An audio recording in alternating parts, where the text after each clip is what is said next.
Montezuma. Now you protect it for Professor Andrew Forbes. It was I who found it 5 years ago. It's mine by right of discovery. So as a human eye shall see it and live.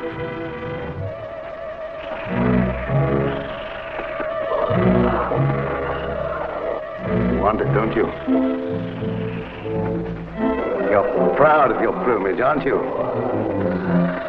Kill for it, aren't you? No doubt you'll kill again. Many times.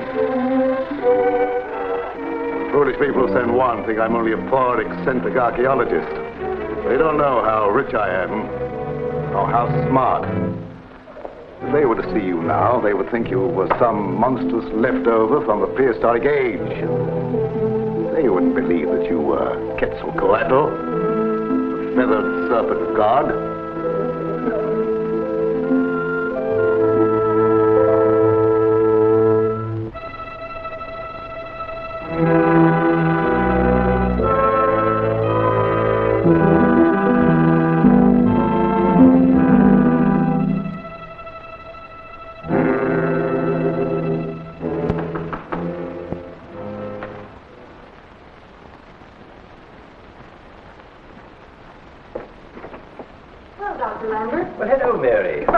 Open, so I just walked in. Well, why not? After all, you're Andrew Forbes' daughter. Welcome as my own. You mean if you had one? I've always said that no good ornithologist should ever marry. One can't chase birds and women at the same time, you know. Well, just sit down, Mary.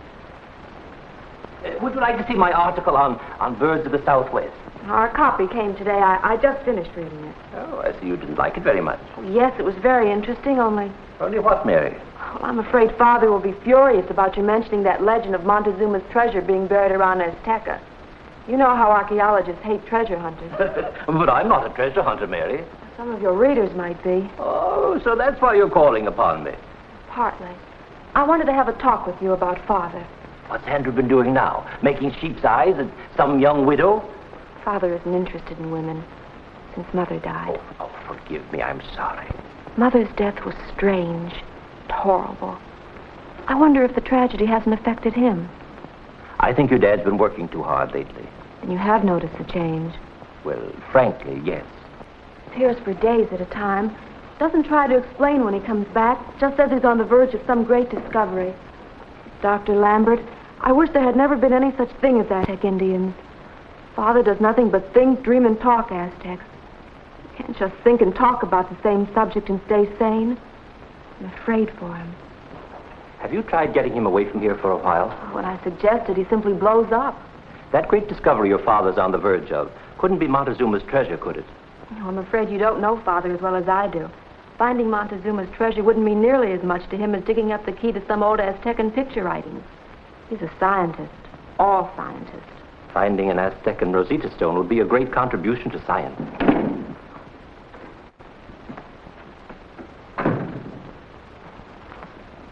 Lambert, I want to talk to you. Hello, Father. When did you get back? What is this foolishness? You mean my article about birds, Andrew? Birds? What do I care about you and your silly birds? Why did you have to write this Tommy rot about Montezuma's treasure? Oh, you're upsetting yourself over nothing, Andrew. I merely mentioned the legend to give my bird story a little color. Color? You know what it'll do? Bring a lot of fool treasure hunters out here. Between their digging and their dynamite, they'll blast Azteca off the map, looking for something which never existed.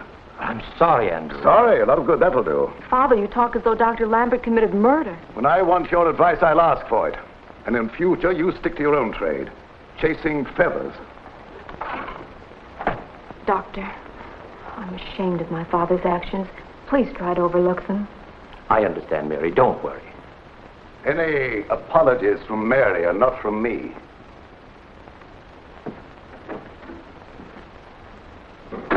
See why I'm so worried about him. His nerves are completely shot. Isn't there something we can do to help him? Well, he might snap out of it if we could divert his mind into another channel. Yes, but how? I don't know. It's going to be very difficult. If we could only get him interested in something else. Pretty, isn't it? Yes. I've never seen a feather like this before.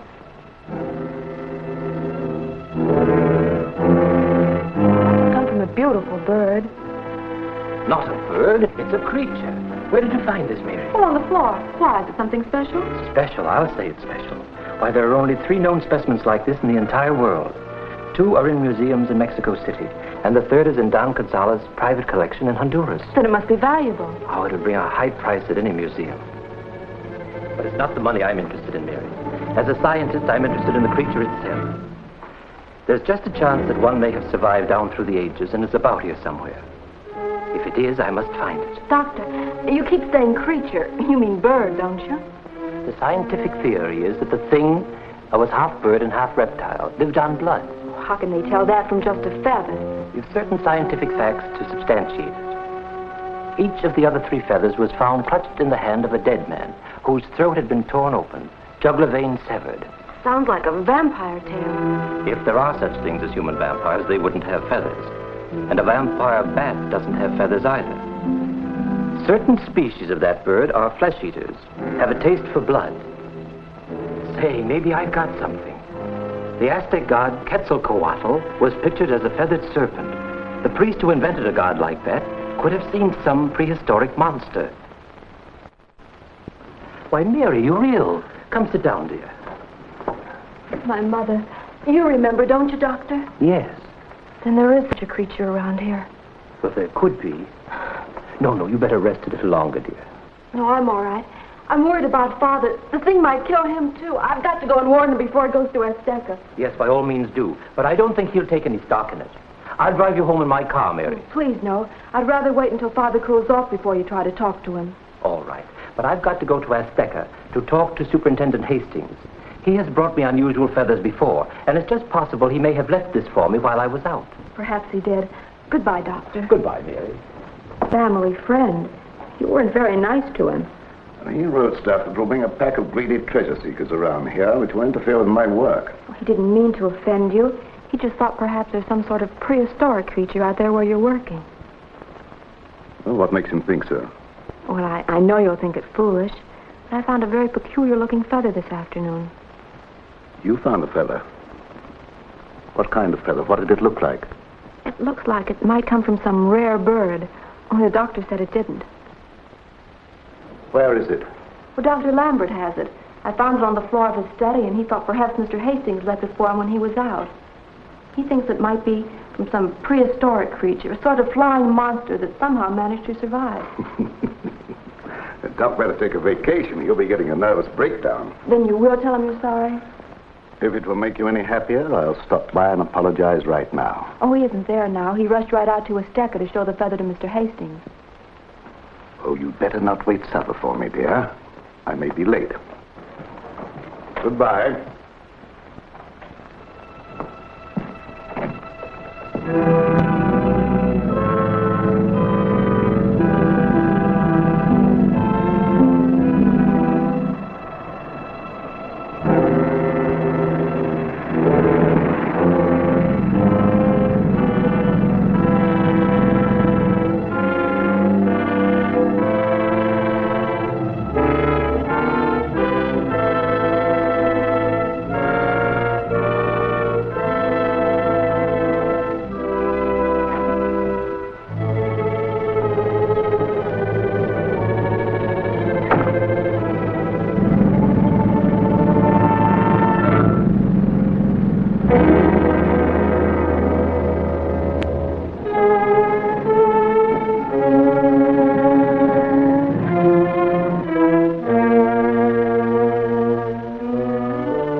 sorry, Doc, that you shouldn't have been so curious.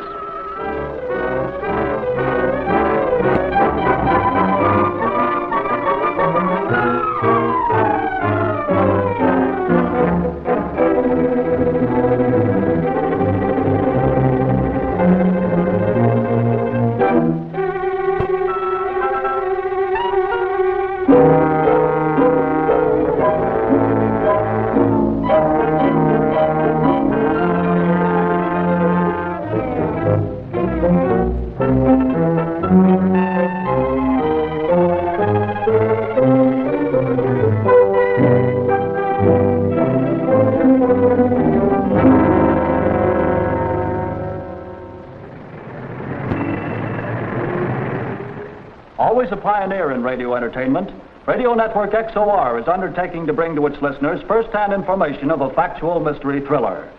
Press and radio during the last 24 hours have given much space and time to accounts of the strange and mysterious death of Dr. John Lambert, one of America's foremost ornithologists, whose body was discovered last Thursday night near the Aztec National Monument, a few miles from the little city of San Juan, New Mexico. Richard Thorpe, who has written many of the mystery yarns recently broadcast by XOR here in New York, has been engaged by this network to fly out to New Mexico to solve this strangest of crimes. He will broadcast daily as he progresses toward the murder solution. Mr. Thorpe, who is here in the studio, will give you an idea of his plans. I now present Richard Thorpe. Ladies and gentlemen of our listening audience, good evening. Today, when I was talking casually with Mr. Hanson, New York news editor of XOR, our conversation naturally drifted to the subject uppermost in the minds of all mystery fans. Who or what killed Dr. John Lambert and drained the blood from his body? Was this bizarre act done for the purpose of baffling the authorities? Was the crime committed by some mad mortician who was acquainted with the use of embalming instruments? Or was Lambert a victim of some strange prehistoric bird or animal? Stranger still, do vampire monsters exist today? Many of the legends of human vampires existing in the dark corners of the earth, the werewolf of the Russian steppes and the Carpathian mountains of Transylvania, also the were-tigers of the Burmese jungles and the cat people of the Near East. Explorers tell us of strange people with strange tribal rites. Devil worshippers exist today not only in remote jungles, but actually live in European cultural spots. Oh, but Father, I wanted to hear what Dick Thorpe had to say about Dr. Lambert's death.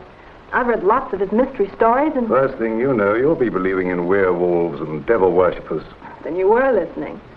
I couldn't help overhearing some of it. Then you heard him say he's coming here to find out who killed the doctor. It'll take more than a mystery writer to uncover that. But Father, he's very clever.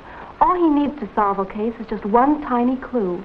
And maybe we can furnish him with that clue. Maybe we could. Good night, dear.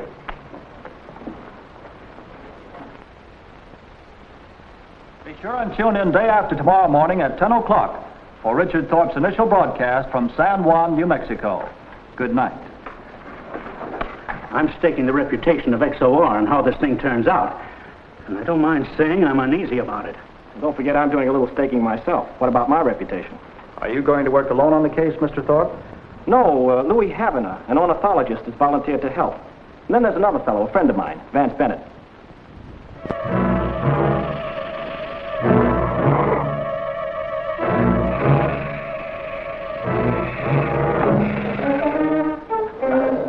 Here's your clue, Mr. Thorpe.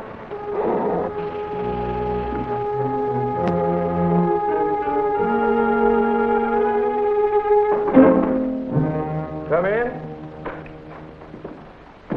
I'm looking for Sheriff Hayes. I'm Bill Hayes. My name is Dick Thorpe. Oh, yes, I heard you yesterday on the radio. And this is Jerry Jones, my radio broadcast technician. Just call me Jonesy, Sheriff. Hey, what is that, a hand or steel trap? It depends on the occasion. Professor Louis Havener, an ornithologist. Glad to know you, Sheriff. Thanks. We just flew in from New York on the Lambert case. Yes, I heard that, too, on the radio. Are you going to solve the murder today, or are you going to take a couple of days? Well, Sheriff, I'd say that depends on you a good deal. Nice of you to let me plug along in my humble way. I thought maybe you might be going to clean up the case before I could get started. Say, Sheriff, haven't you heard him on the radio solving those mysteries? Yeah, knows who the criminal is beforehand. Yeah. Hey, I hadn't thought about that. His stuff is pretty cleverly done. It's amusing for radio listeners, but this isn't the radio. Well, you know, Sheriff, I plan to put it on the radio. If you think I'm going to furnish clues so the killer can Nothing listen to broadcast without your okay, Sheriff. I'll see to that.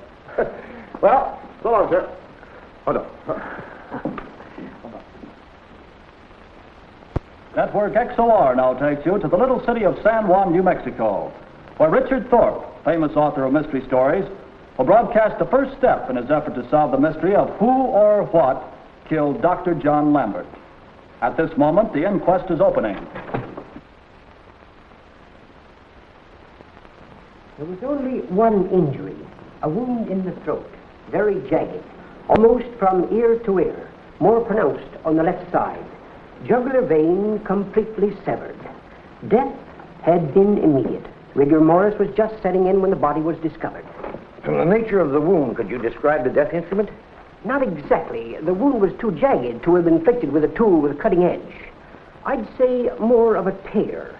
My guess is, and it's only a guess, it was inflicted with teeth or claws, maybe talons, maybe a beak.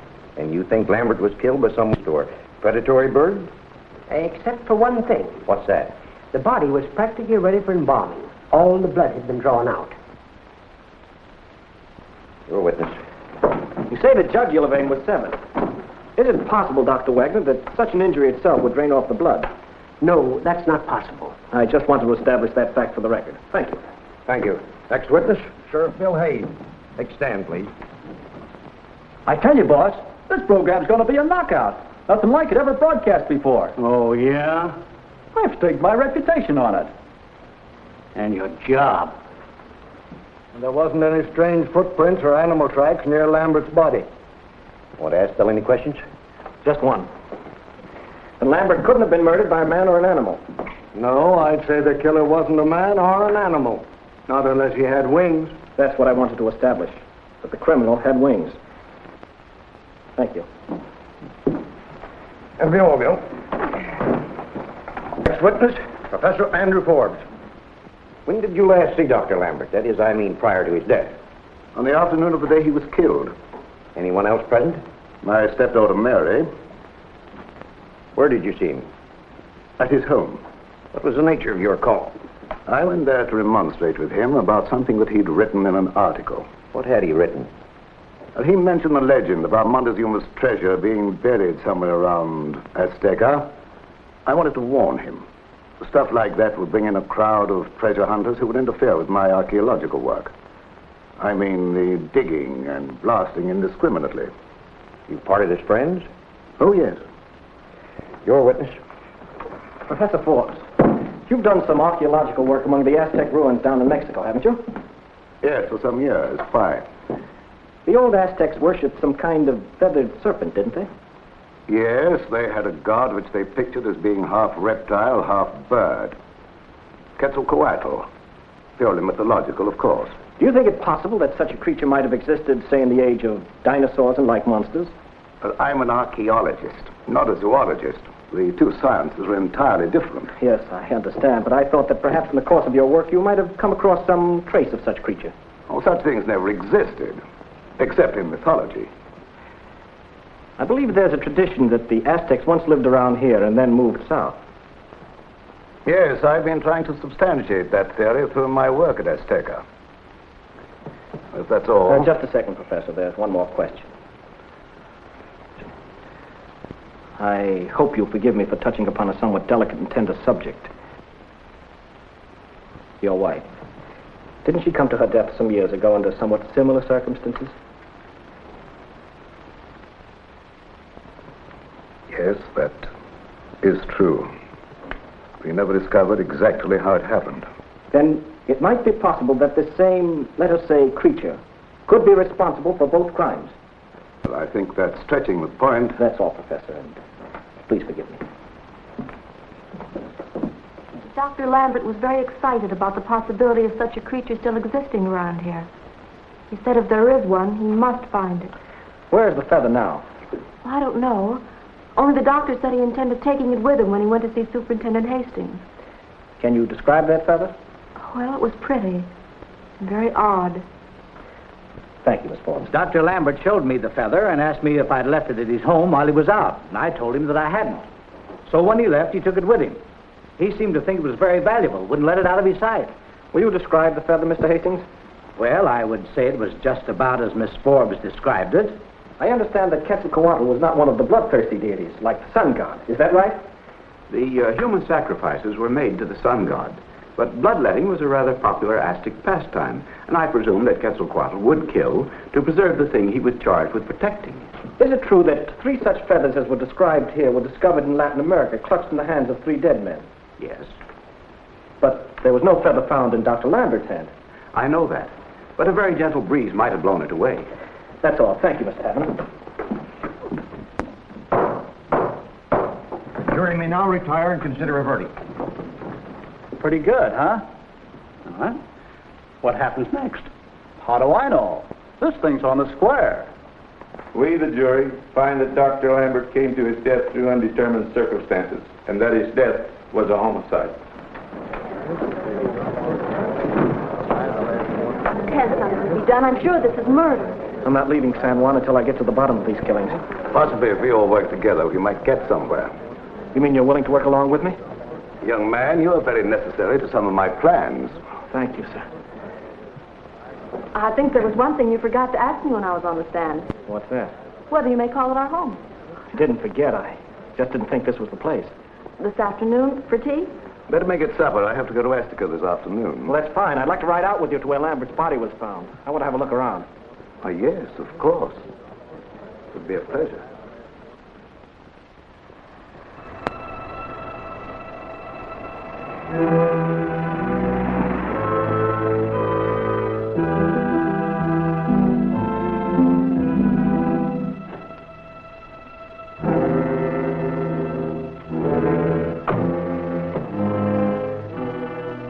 Dr. Lambert was found lying on his back about here.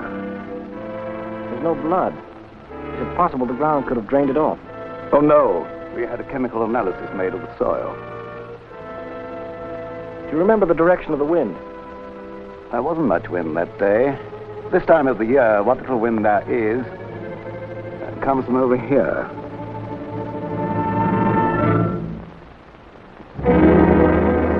Well, I guess I better be moving along. I'll pick you up on the way back. Well, thanks for bringing me out here. No, not at all. It was a pleasure. Goodbye, Mr. Thorne.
Hi, Sheriff. I heard you were out here. I don't want you to get too far ahead of me on this case. Glad to have you. I can use all the help I can get. It's like looking for a needle in...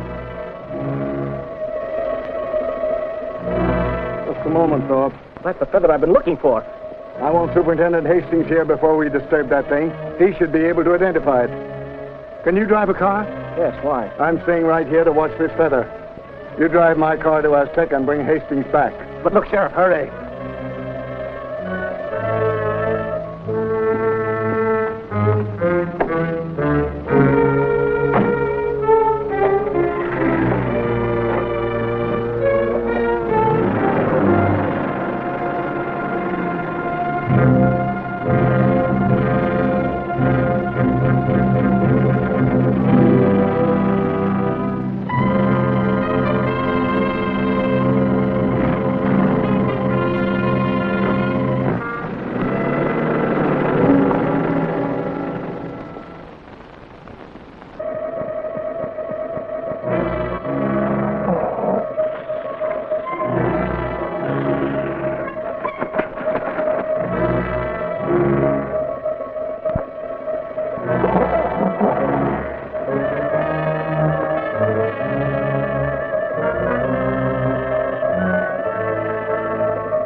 there it is. Where? There, don't you see the thing? Yeah, but what is it? I'm not sure. I never saw anything like that before. I guess nobody else ever did and lived to tell it. Sheriff! Sheriff! Sheriff! Bill! Bill Hayes! Maybe he got tired waiting. No, he wouldn't leave here. Sheriff! Sheriff Hayes! Hey, look!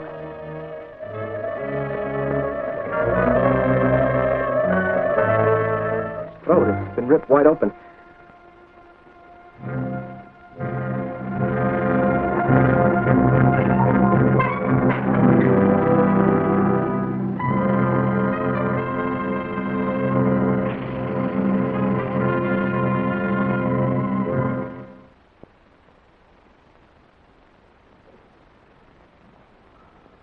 Hello. I'd like to speak with Mary, if I may. Who is this? Oh, Thorpe. Oh, hello, Thorpe. Too bad about Sheriff Hayes.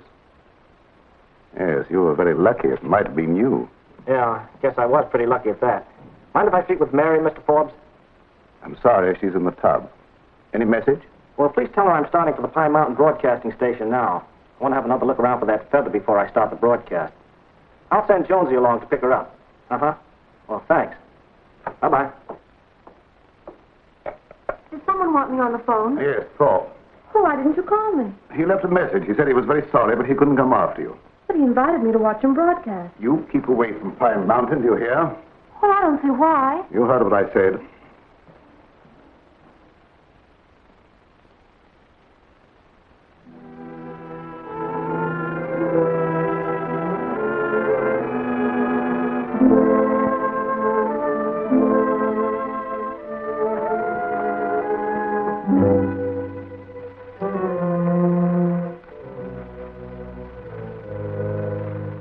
Cabinet, look.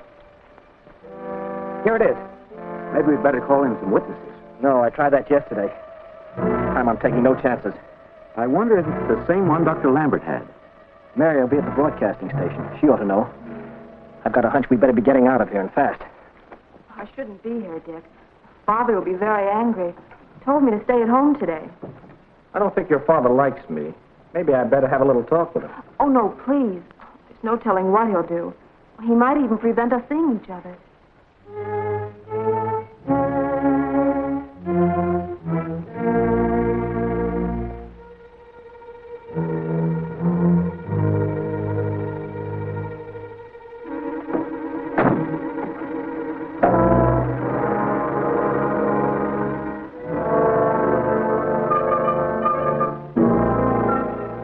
Certainly resembles a feather from the meat-eating species of the bird of paradise. Yet it's somewhat different. Well, it looks like the one Dr. Lambert had, but at the time I thought the other one was larger. Oh, is it the same kind? Oh, yes. But I don't think it's the same one that Sheriff Hayes was guarding when he was killed. Does that tell you anything? It's from the same creature, but a different feather. That's a clue, all right. Better get set. We're hooked up at XOR. Be right with you. Oh, Dick. May I come in while you're broadcasting? Well, if you're very quiet, I'll leave the door open a little and you could peek. How's that? Well.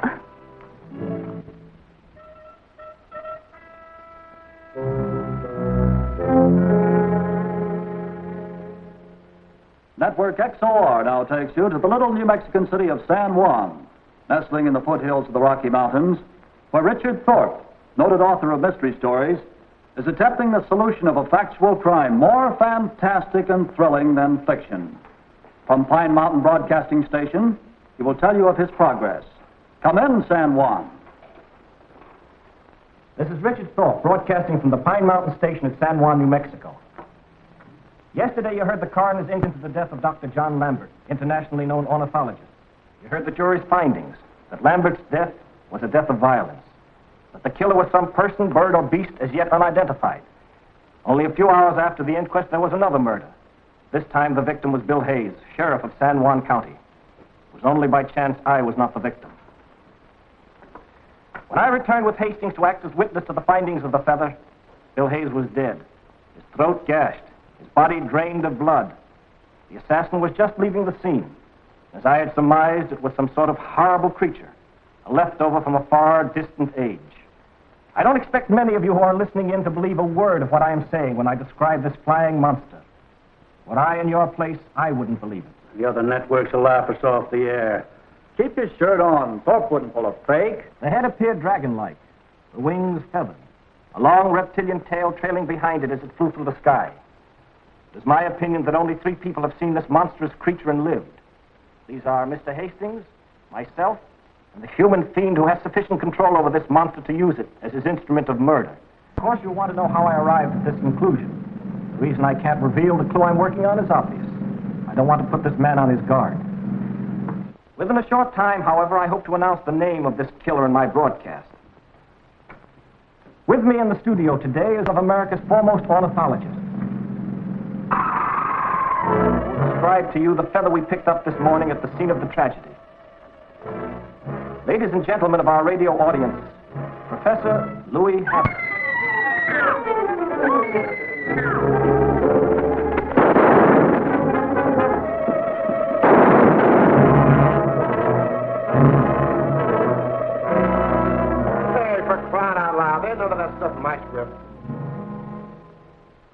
Are we still on the air? Yeah, I forgot to turn it off. Well, call the police. We've had another murder. Sure.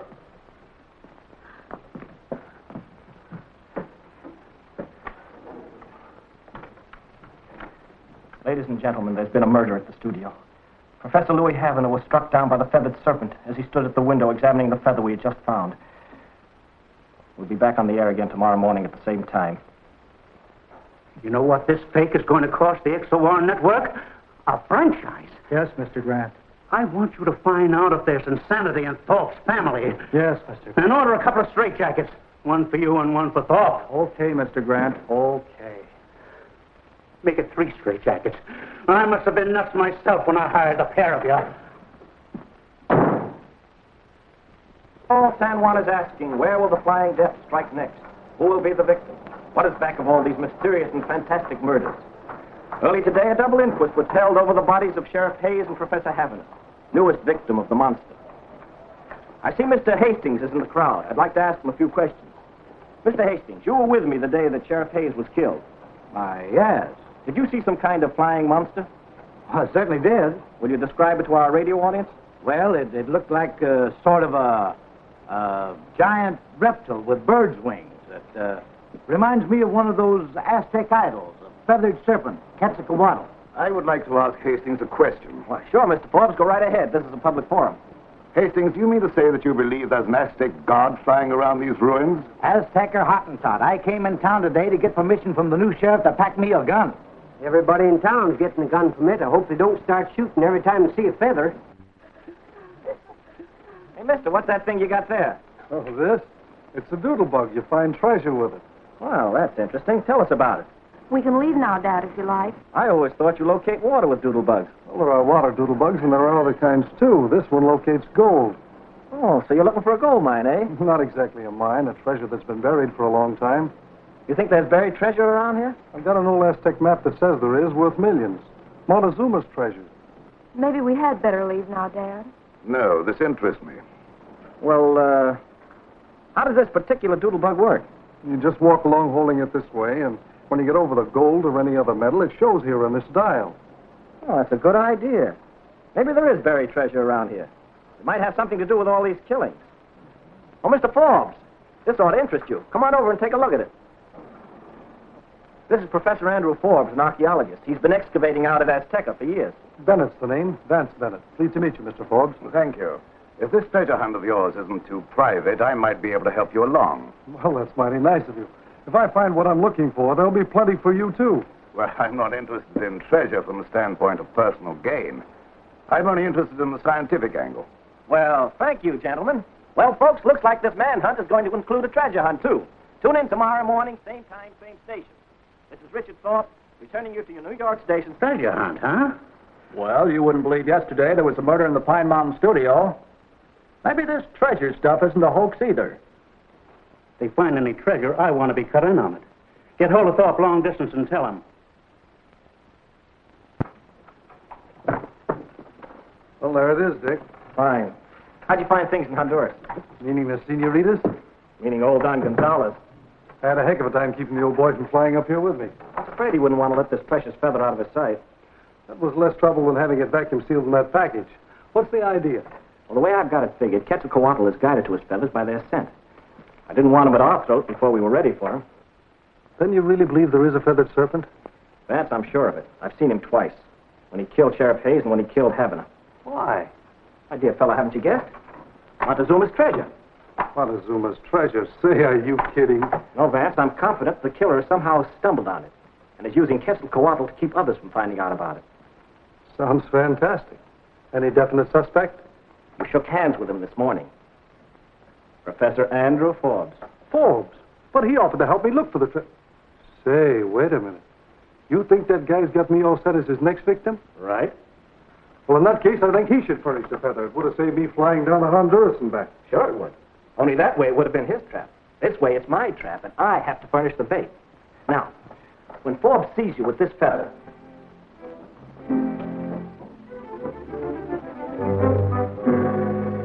This is the spot, according to the map, but I don't get any reaction. I've got another place in mind further over toward Azteca. I agree with your map. This is the logical place. Yeah, I guess you're right. We'd better stick around where the map says it is. Hey, look at this. Where did you get that? Picked it up down there. Pretty, isn't it? Looks like a very rare feather. Maybe it's a good luck piece. You'd better keep it. Yeah, I'll do that. Well, I'll be seeing you. Goodbye, Bennett. Goodbye, and thanks.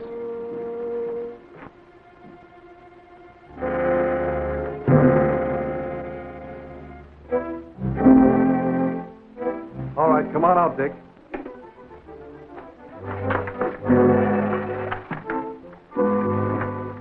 How's it going, kid? Just as you said it, Woody. Hightailed it to release Quetzalcoatl. Good. Get in there. I'm going to follow him. Look, don't get nervous if you see the thing and try to kill it. Okay.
Lucky, my friend. The treasure hunter found the feather you lost.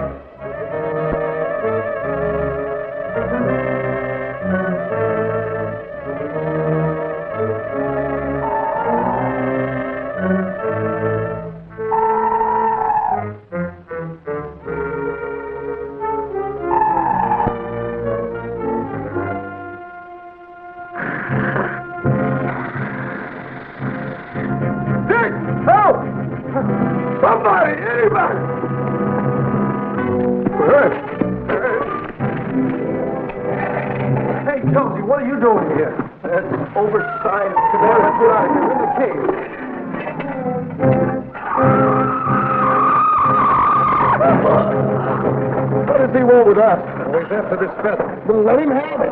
Yeah, I guess we'd better.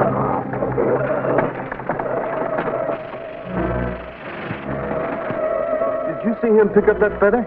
Yeah. Boy, that was a narrow escape. Yeah, let's get out of here.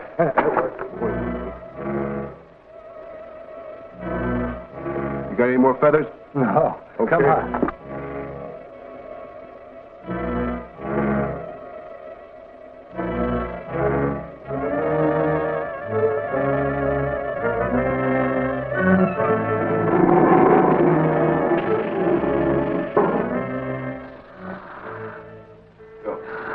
That's the last of you and your fool doodlebug, Mr. Bennett. Now we want just one more of your beautiful feathers, Quetzalcoatl. Just one more. There'll be one inquest that you won't broadcast, Mr. Thorpe. your own. You'd have thought that Andrew Forbes called.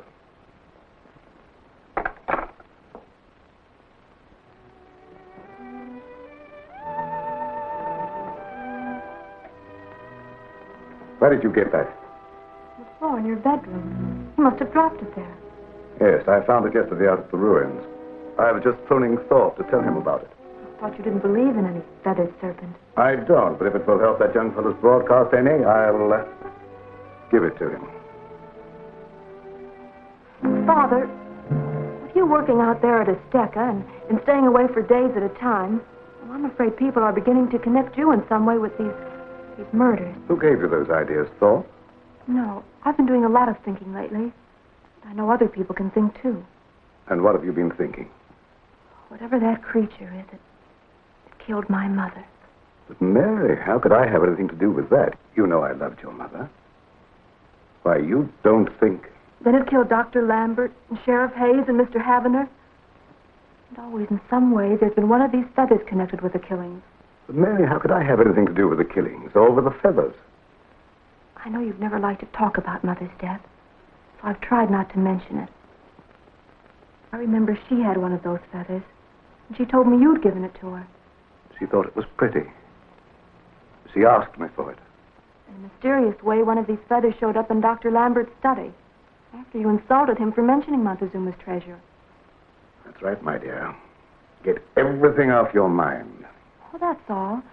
Oh, with you staying away for days at a time and no explanations, well, I'm sorry, but you act as though you're hiding something. Well, I may as well tell you. I am hiding something, but I don't want anyone to know about it until I'm sure I've discovered the key to the Aztec written language. Oh, so that's what it is.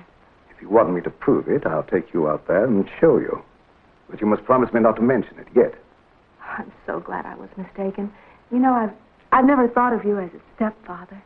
And I've always loved you as my own daughter. Now, get ready, dear. I'm taking you out to see my discovery. Well, that isn't necessary. I believe you.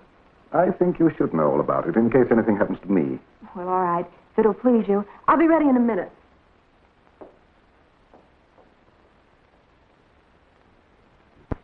By special arrangement with the Pine Mountain Broadcasting Station of San Juan, New Mexico, this broadcast is being relayed directly to you from the treasure chamber of Montezuma. Did he find the treasure? The secret treasure of the Aztec Emperor was found last night by your broadcaster, Richard Thorpe, after I tricked the slayer of Dr. Lambert, Sheriff Hayes, Louis Havener, and others into unconsciously revealing its location. At that time, he was attempting another killing. Following this broadcast, I shall swear out a warrant charging this man with wholesale murder. All I want to know is, did he find the treasure? When I undertook to solve these weird slayings, my first problem was, is there a creature half bird, half reptile, a feathered serpent, a living likeness of the Aztec god Quetzalcoatl?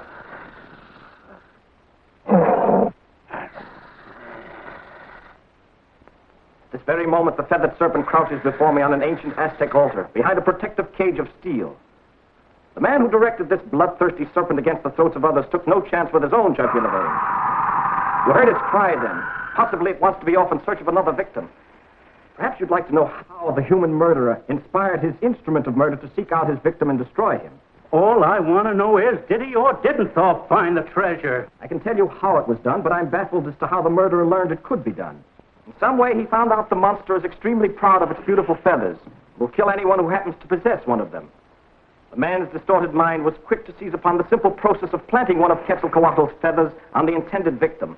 Boy, oh boy, what a broadcast this is. It'll knock him dead. Hey, something's gone wrong. This isn't coming through the way it ought to. You better go down and tell the boss he's talking into a dead mic.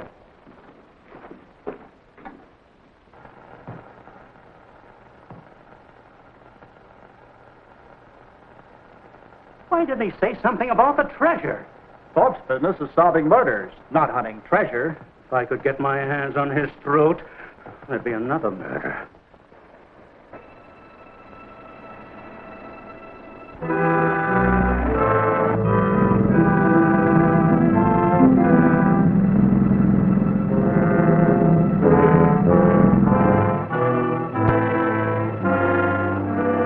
I wasn't half through. How long is it going to take to fix that thing? About 5 minutes if I'm lucky. Well, hurry, will you?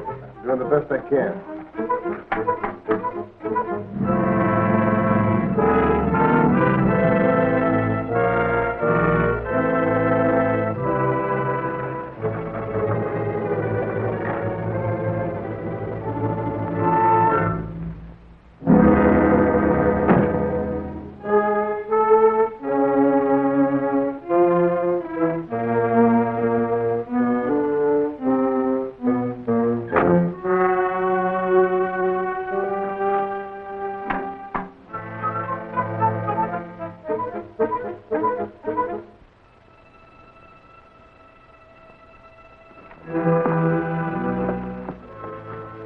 Why, this is something like out of a fairy tale.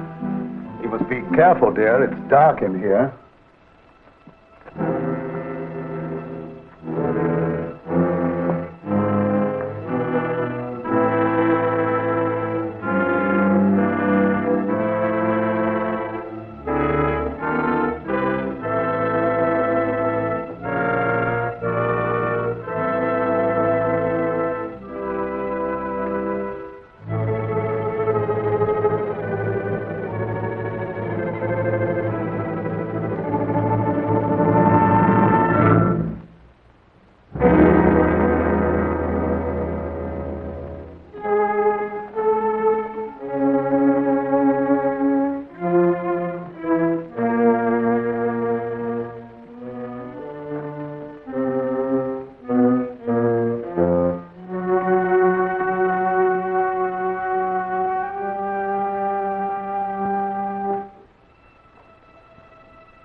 There.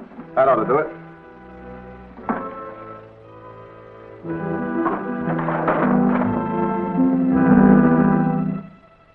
Montezuma's treasure. Montezuma's treasure? Beautiful. Hey, somebody in there. In where? In the treasure chamber. Listen. And what are in all those chests? Gold, diamonds, emeralds. The richest treasure in the world. Why do you keep it hidden? Because it's mine. Mine, do you hear? All mine. I'm the richest man in the world. The richest treasure in the world. It's mine. Forbes, he's got Mary in there with him. Showing off his treasure, huh? He's mad. He'll kill her. Keep that thing going. Yeah.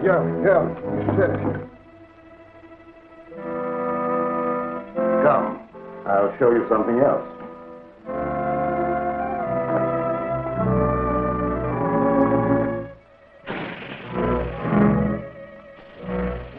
Then you did kill Dr. Lambert and all the others. Quetzalcoatl guards the treasure. He's an Aztec god. You mean a monster.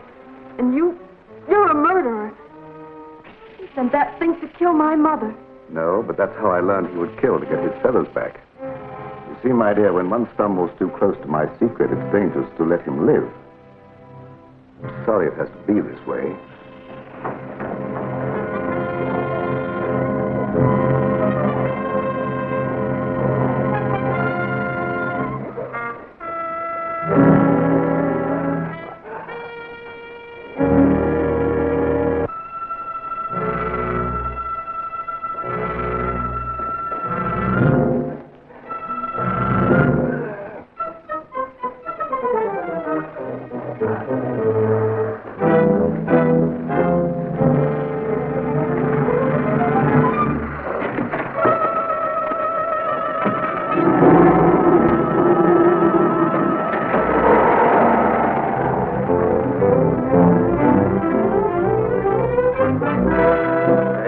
I need some help in there. Let's go.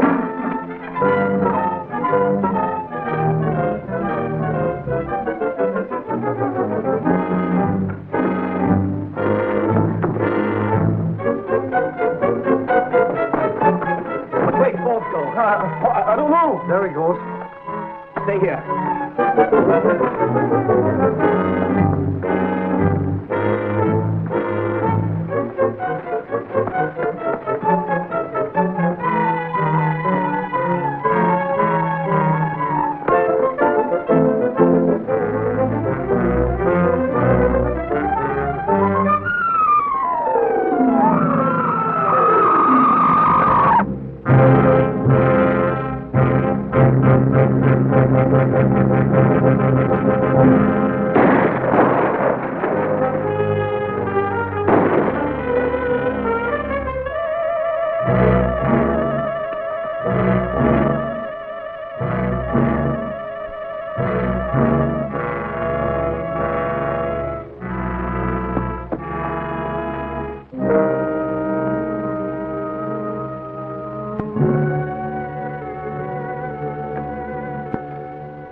Wouldn't that jar you? Breaking off right in the middle of the best broadcast we ever had. And me not knowing what my cut is on that treasure.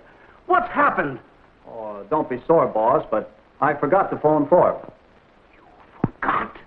Ladies and gentlemen, the case of the mysterious death of Lambert is closed.